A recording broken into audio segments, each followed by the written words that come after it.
My dad, Nelson Smith, grew up in Sequoia County, Oklahoma, near a place called Sycamore. My mom was about 10 miles away at McKee. My dad was full-blood Cherokee. And after they got married, they went in search of work. It was right after World War II.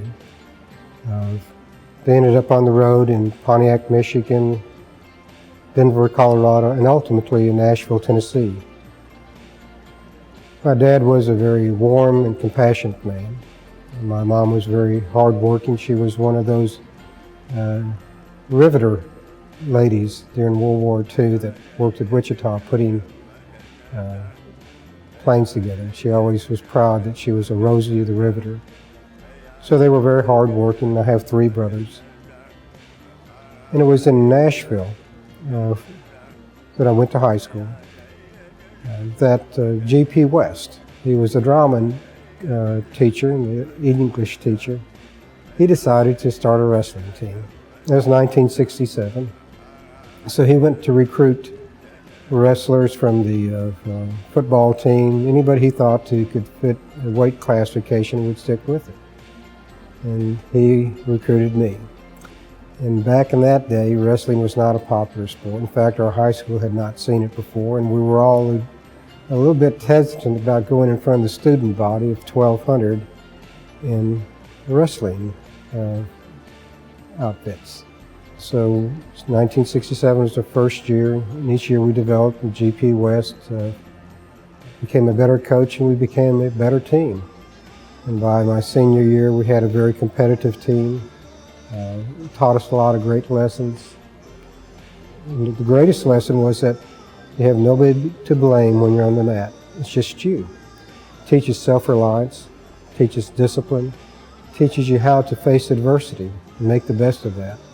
It teaches you that there's a consequence for each of your actions. It teaches you have to learn technique and stamina, to have a strategy, to be persistent, to insist. And it teaches you how to win with grace, lose with grace. It's a very humbling sport, and a sport that teaches you a lot about yourself. Can you stick with it? Can you make the commitment? Do you give up? Do you quit? I went on to wrestle 1 year at the University of Tennessee at Martin, transferred to the University of Tennessee, and began a different academic career. Today I'm the principal chief of the Cherokee Nation. It's the 2nd largest tribe in the United States, and it's a government. We pre-existed the United States by 60 years. We had 10 treaties with Great Britain before there was a United States. So we acknowledge ourselves to be citizens of a government.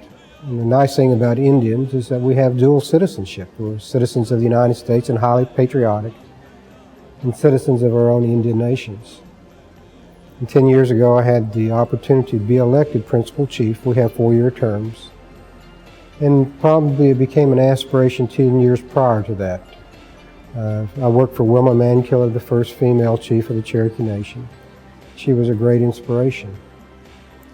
And what I see at the Cherokee Nation, it gives me and many folks an opportunity to build individuals, to build families, to build communities, and to actually rebuild an entire nation. So in the last 10 years, we've gone from several thousand employees to 8,000. We've got a large budget. We operate clinics, gaming operations, law enforcement, environmental protection facilities. We run a high school, and we help influence public schools. And wrestling, for me, has taught me that in public service, that you must decide for yourself what is right and good. Wrestling has taught me that you have to persevere. You have to make your best judgment, and you must rely upon yourself. And many times that's a challenge.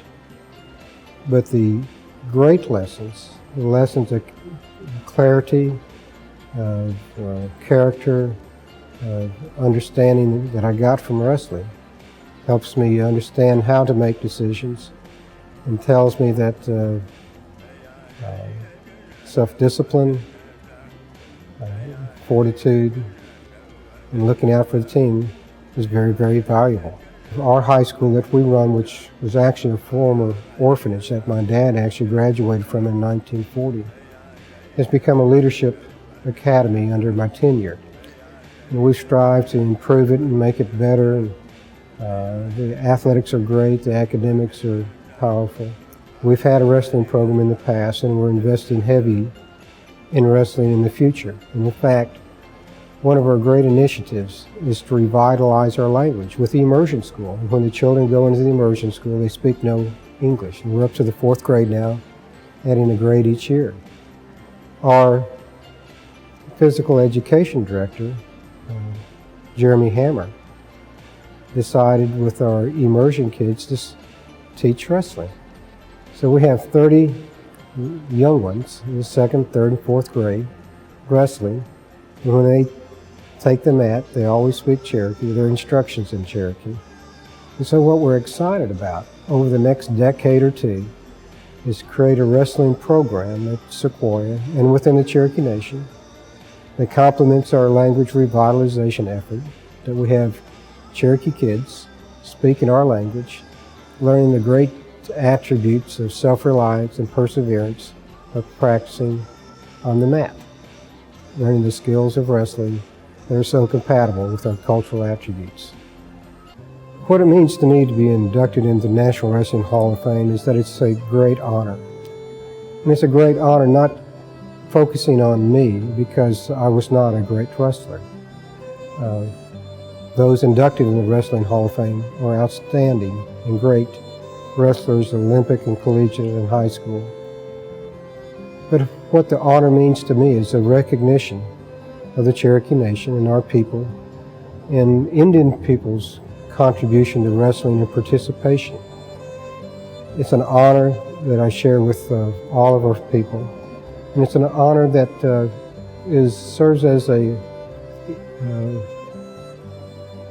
motivation to continue wrestling because it teaches those great life lessons, those great attributes of self-reliance and determination and preparation and facing adversity that we each need and we desperately need to teach to our children.